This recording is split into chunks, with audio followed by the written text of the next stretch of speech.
عليكم ورحمة الله وبركاته. إن الحمد لله نحمده ونستعينه ونستغفره ونعوذ بالله من شرور أنفسنا ومن سيئات أعمالنا. من يهده الله فلا مضل له ومن يضلل فلا هادي له. أشهد أن لا إله إلا الله وحده لا شريك له وأشهد أن محمدا عبده ورسوله لا نبي بعده. اللهم صل على محمد وعلى آل محمد. حسبنا الله ونعم الوكيل، نعم المولى ونعم النصير، ولا حول ولا قوة إلا بالله العلي العظيم. أما بعد، para ayahanda, ibunda, abang-abangku sekalian, para tamu-tamu Allah Tabaraka wa Ta'ala, alhamdulillah kita bersyukur kepada Allah Tabaraka wa Ta'ala yang telah memberikan kekuatan iman dan kesehatan kepada kita sehingga kita bisa hadir di rumahnya yang mulia ini. Mudah-mudahan kita berdoa setiap langkah dan kaki dan ayunan tangan kita dapat menggugurkan dosa-dosa kita dan dianugerahkan pahala yang sebesar-besar. Dan kita berdoa mudah-mudahan pulang dari rumahnya ini semua permasalahan dan kesulitan hidup kita diselesaikan oleh Allah Tabaraka wa Ta'ala. Semoga kita pulang dari melaksanakan ibadah ini, semua penyakit kita disembuhkan oleh Allah Tabaraka wa Ta'ala, dan mudah-mudahan kita beserta orang-orang yang kita cintai diberikan kebahagiaan dan keselamatan dari dunia sampai akhirat. Amin ya rabbal alamin. Ayahanda, ibunda yang dimuliakan Allah Tabaraka wa Ta'ala, pada pekan Rabu yang lalu kita sudah membahas bagaimana dahsyatnya hikmah dari ibadah kita. Dan pekan-pekan yang lalu kita sudah membahas bagaimana Nabi Adam alaihi salatu wassalam diciptakan ke muka bumi ini. Allah berikan jodoh yang namanya Siti Hawa sampai kepada anak dan keturunan. Dan Nabi Ibrahim alaihi salatu wassalam adalah anak pada periode ke-6 kenabian yang diceritakan di dalam Al-Quran. Dialah Nabi Ibrahim alaihi salatu wassalam. Sampai Nabi Ibrahim punya keturunan, yaitu Nabi Ismail dari Siti Hajar. Dan dari Nabi Ismail inilah turun-turun nasabnya sampai pada cucu dan cicitnya. Maka lahirlah manusia yang mulia, sang Rasulullah, nurun fawqa nur, cahaya di atas cahaya, yaitu baginda Nabi Muhammad sallallahu alaihi wasallam. Dari sekian banyak nabi dan rasul, itu nabi pada rasul banyak yang berdoa kepada Allah. Apa doa para nabi dan rasul? Doa para nabi dan rasul adalah ay Rabbi, wahai Allah, baja'al li ummata Muhammad, jadikan saja aku umat Muhammad ya Allah. Begitu mulianya baginda Nabi, begitu hebatnya baginda Nabi, sang kekasih Allah, sehingga para nabi dan rasul saja berdoa, ya Allah jadikanlah aku umat Muhammad. Umat Muhammad itu bukan umat sembarangan. Ada sisi kelebihan di antara umat-umat terdahulu, dan ada juga sisi kekurangan di antara umat terdahulu. Begitu juga dengan umat Muhammad. Siapa umat Muhammad itu? Sampai ditanyakan para sahabat Rasul Nabi sedang liman amanabi walam yaroni. Kata Rasul, umatku itu adalah sepanjang hidup mereka. Mereka belum pernah berjumpa dengan aku. Sepanjang hidup mereka belum pernah melihat wajahku. Tapi mereka beriman kepada aku, kata Rasul. Mereka rindu kepada aku. Siapa dia? Yaitu kita semua ini. Insya Allah. Kita belum pernah berjumpa dengan Rasulullah sepanjang hidup kita. Rasul semua kita juga. Kita belum pernah melihat wajah indah Rasulullah. Tapi Rasul puasa, kita juga puasa. Kita belum pernah berjumpa dengan Nabi kita, belum pernah melihat wajahnya. Tapi apa yang dicontohkan, diteladani, disyariatkan oleh beliau, kita jalankan semuanya. Berarti kita orang yang itu menjadi umat Rasulullah. Kelebihan umat Rasulullah itu ayah dan ibu. Kalau umat Rasulullah berbuat salah, Allah masih tunda azab. Allah masih tunggu kapan umat Nabiku ini, umat kekasihku akan Allah. Kadang-kadang terdahulu tidak ada. Begitu berbuat salah, berbuat maksiat, mungkar kepada Allah, turun langsung aja. Tapi umat Rasulullah tidak. Saya adalah sakit. Tapi ada lagi kelebihannya. Umat Rasulullah itu ada di antaranya yang masuk surga tanpa hisab. Dakhalal jannah bighairi hisab. Kalau umat terdahulu tidak ada. Maka disebutkan di dalam At-Tirmizi dan At-Tabrani, haram surga dimasuki umat manapun juga sebelum umat kata Rasulullah masuk ke dalam surga. Subhanallah. Tapi ada yang benar. Kelebihan umat Rasulullah yang tidak dimiliki oleh umat terdahulu, tapi ada juga kekurangan umat Rasulullah. Ujian umat Rasulullah yang tidak akan pernah dirasakan oleh umat terdahulu.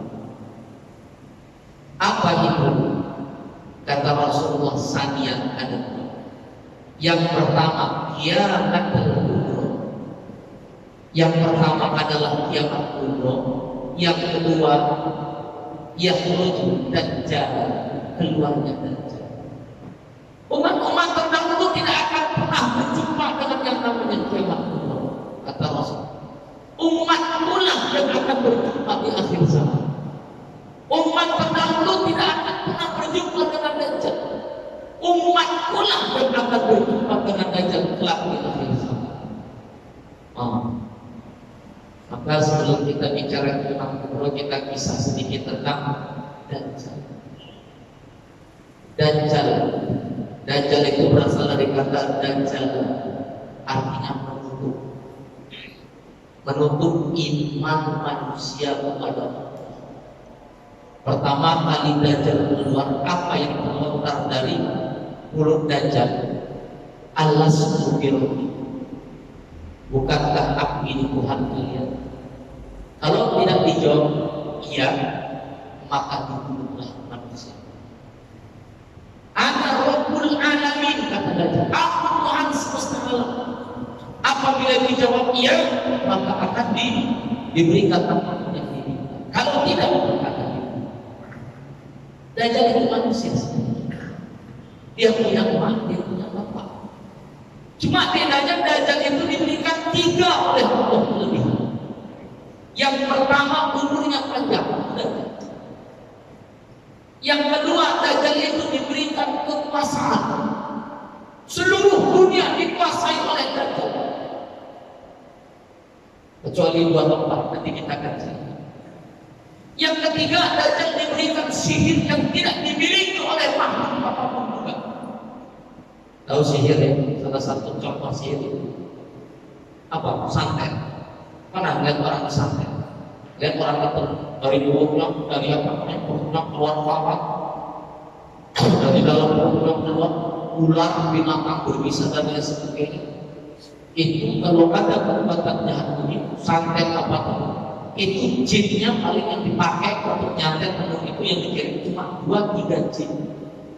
Tapi kalau Dajjal begitu dia keluar, lepas Dajjal ke dunia ini, seluruh setan yang ada di dunia ini jadi tentara-tentara.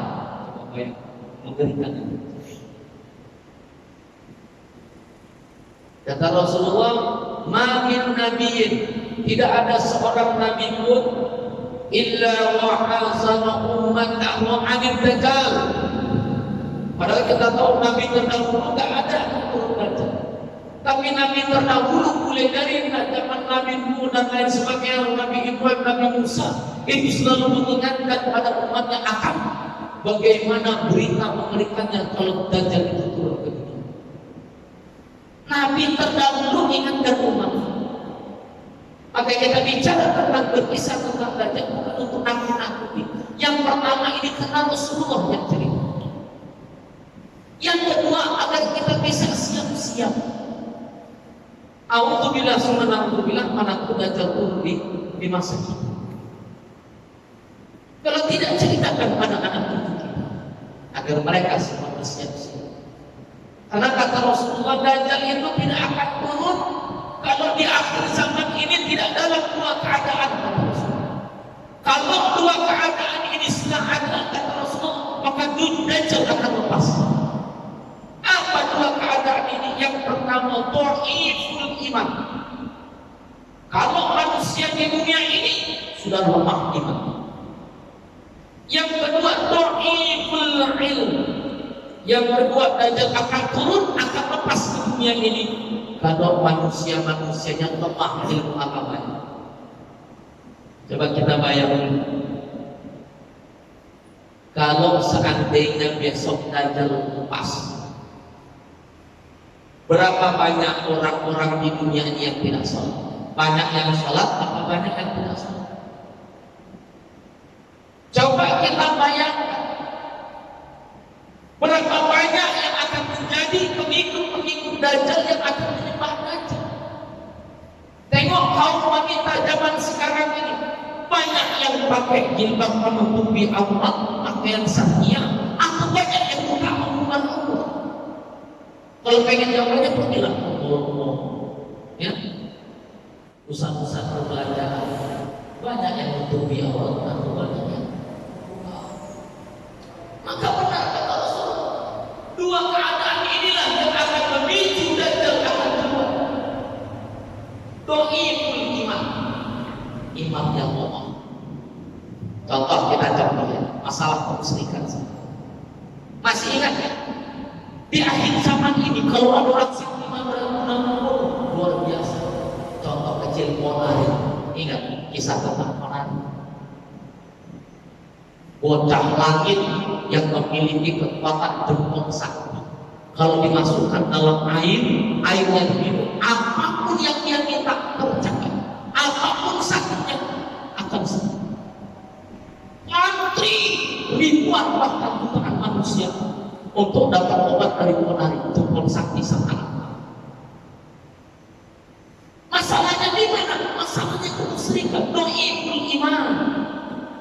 Kenapa?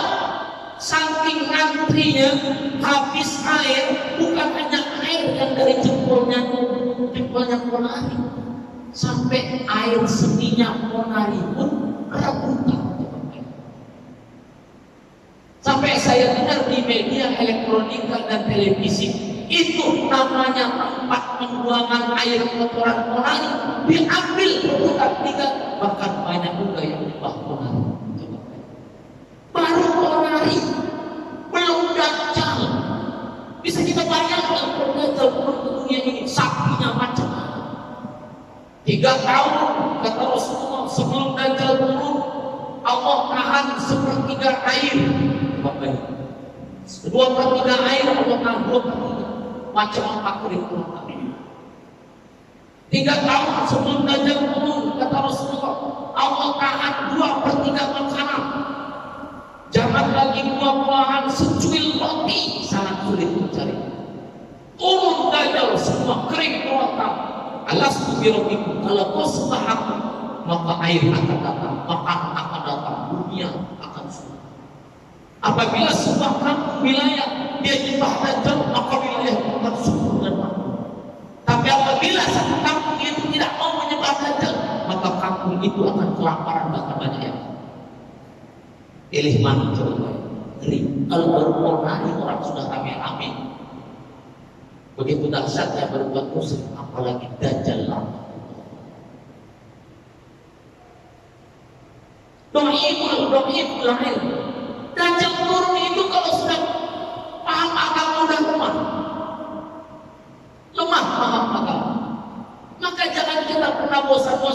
menghadiri majelis-majelis ilmu, majelis-majelis zikir, halaqah dan lain sebagainya. Selagi diajarkan ilmu agama, ayo kita datang.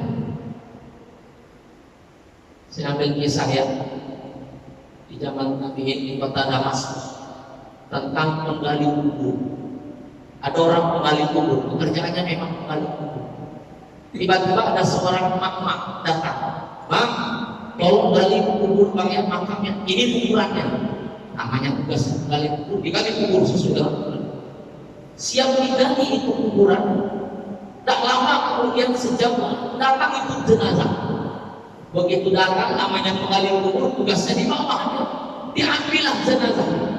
Begitu diambil, dimasukkan ke dalam kubur. Begitu dimasukkan ke liang lahat, tiba-tiba menggali kubur ini pingsan. Gak lama beberapa minggu kemudian emak-emak yang kemarin ngasih ukuran jenazah itu datang lagi. Apa kata emak? Maaf bang, merepotin abang lagi. Kenapa? Ini tolong gali kuburan lagi, ini ukurannya. Karena tugasnya menggali kubur, digali lagi kuburan. Begitu digali, tak lama selesai datang jenazah. Begitu mau dimasukkan kuliah pingsan lagi itu kembali. Apa yang terjadi dengan menggali kubur?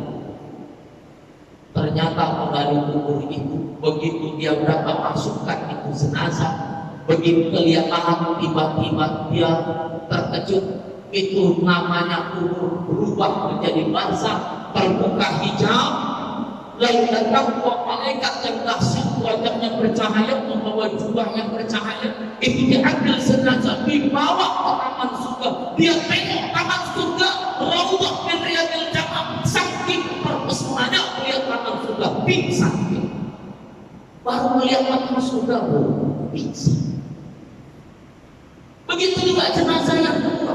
Begitu mau dimasuk ke liang lahat, tiba-tiba hijab terbuka, tiba-tiba datang dua malaikat. Ini jenazah dua malaikat yang mulia bersinar harum baunya, dibawa ke taman surga. Tengok kamu dari kubur taman surga, saking indahnya surga, pingsan. Penasaran siapa ini jenazah, dua jenazah yang digali ini? Kok bisa sampai dilepas langsung dibaca ke malaikat dibawa ke taman surga? Didatangi Uthman, ditanya ada apa? Assalamualaikum, waalaikumsalam. Saya makanya itu dua jenazah yang saya suruh gali itu siapa? Meleleh air mata. Apa ya? Itu semuanya anak-anak saya. Saya punya dua anak. Yang pertama meninggal bulan itu anak yang paling nomor dua, yang paling lucu. Apa amalan anak-anak itu sampai bisa dijemput malaikat langsung dibawa ke taman surga? Apa kata emaknya? Anak saya itu dia sedang menuntut ilmu agama di ma'had, kalau kita nyebutnya pondok pesantren.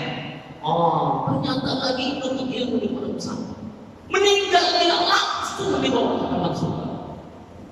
Lah yang anak-anak yang pertama, dia itu nggak ada istimewanya. Dia cuma tukang memecah batu, buruh pecah batu. Dan lagi anak abangnya itu, anak saya yang paling tua, buruh dari pecah batu itulah digunakan untuk adiknya untuk menuntut ilmu agama. Meninggal dia sedang bekerja. Rupanya orang yang menuntut ilmu dan orang yang memberikan membantu kesempatan menuntut ilmu agama Allah Subhanallah, dakhalal jannah. Maka ayo sama-sama supaya Dajjal tidak turun ke bumi ini, kita sama-sama dua jaga ini, yaitu kuwatan iman, kekuatan iman, dan yang kedua kuwatan ilmu, yang kedua kekuatan ilmu agama. Jangan pernah bosan untuk ilmu.